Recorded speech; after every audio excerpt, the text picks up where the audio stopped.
Assalamu alaikum all of you. I am Faranaz and today I am going to tell you about La Belle Dame Sans Merci by John Keats. It is actually a poem that is written by John Keats, who was a romantic poet. He is a sensuous poet. It means that he writes his poetry with his penta senses. We not only enjoy his poetry, rather we can taste, touch, see and hear all the ideas presented in his poetry. We enjoy all his poetry by penta senses. Themes of Keats' poetry were love, beauty, joy, nature, mortality of human life.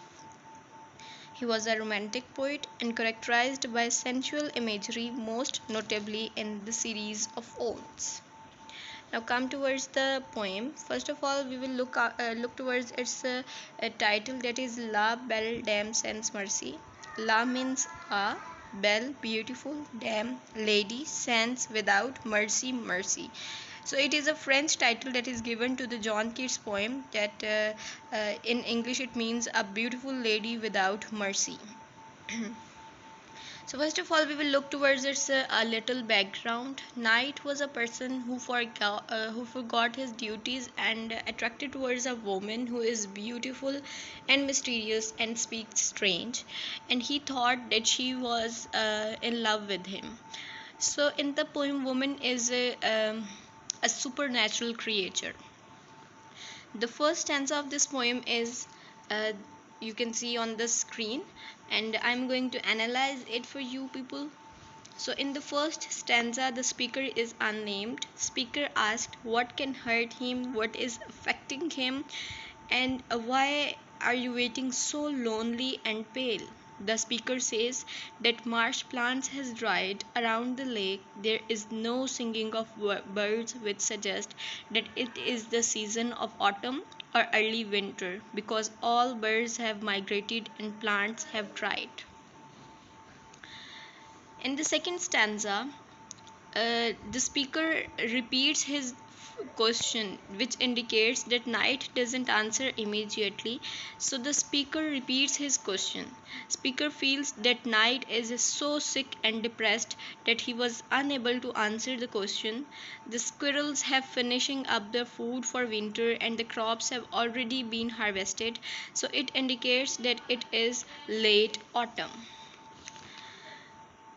In the third stanza, the speaker continues to address this sick, depressed knight. He asks about the pale face of the knight, which is as yellow as a lily flower.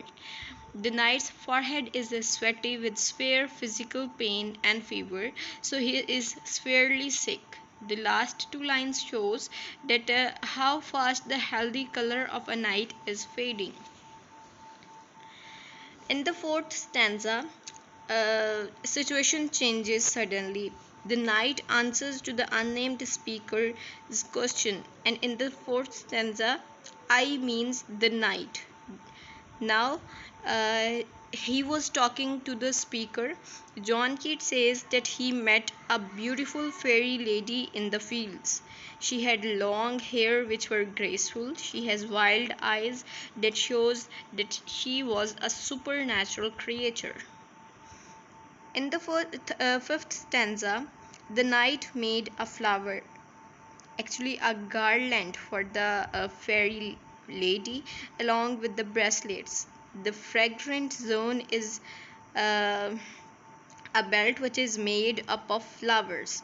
This could also be the lady's part. Lady is looking at the knight and they both love each other.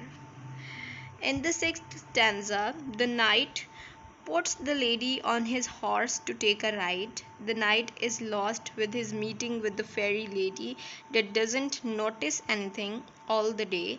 The lady leans on sideway of the horse and sings a fairy song. In the next stanza, the knight says that fairyland gave him tasty roots, honey, and manna to eat. Now, what is manna?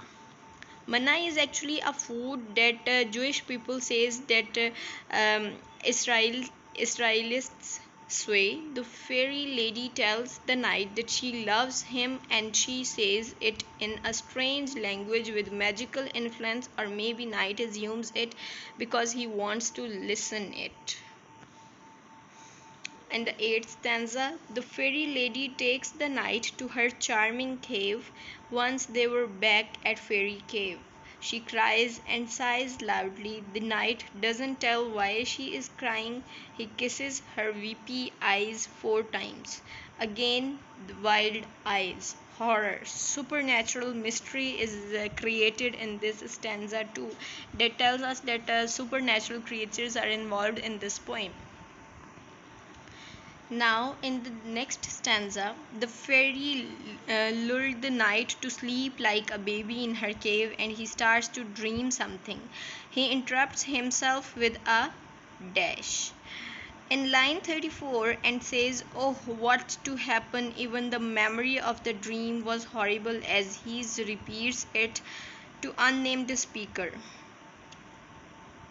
He expresses the grief or suffering. The knight uses expressions to emphasize the medieval romance setting. The knight's dream in the fairy cave is the last and latest dream.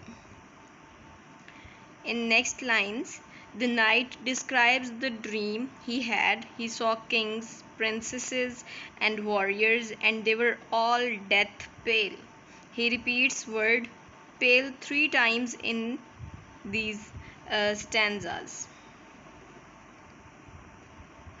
In the next stanza, Knight is saying that he saw the pale warriors in the darkness. They all were starved and their mouths were open. They all were warning to the knight.